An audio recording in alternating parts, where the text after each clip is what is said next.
श्रीनगर के हैदरपुरा इलाके में सिक्योरिटी फोर्सेज ने 2 दहशतगर्दों को मार गिराया। गुज़िश्ता शाम सिक्योरिटी फोर्सेज को दहशतगर्दों के छिपे होने की खबर मिली थी। इसके बाद ही कार्रवाई शुरू की गई। इलाके में सिक्योरिटी फोर्सेज की जानिब से तलाशी मुहिम जारी है।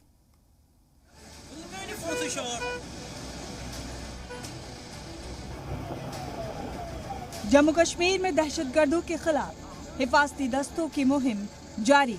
गुज़िश्ता शाम श्रीनगर में हिफाजती दस्तों को बड़ी कामयाबी हासिल हुई। दहशतगर्दों के साथ एनकाउंटर में सिक्योरिटी फोर्सेज ने 2 दहशतगर्दों को हलाक कर दिया। जानकारी के मुताबिक दहशतगर्द एक मकान में छिपे थे।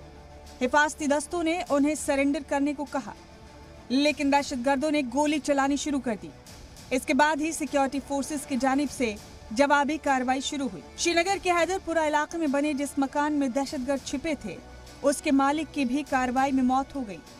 जराये के मुताबिक ये शख्स दहशतगर्दों के मददगार के तौर पर काम कर रहा था।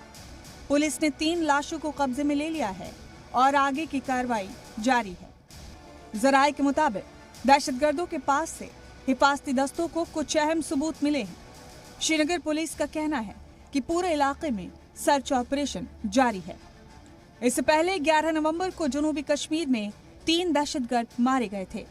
हिंदुस्तान दहशतगर्दों के खिलाफ आखिरी बार का फैसला कर चुका है। इस साल जनवरी से लेकर 30 सितंबर तक 117 दहशतगर्द मारे जा चुके हैं। 254 दहशतगर्दों को गिरफ्तार किया गया है।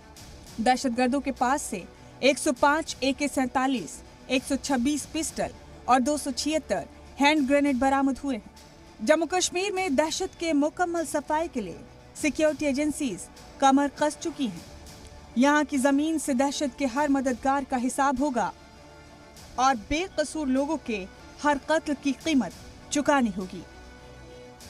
ब्यूरो रिपोर्ट, जी मीडिया।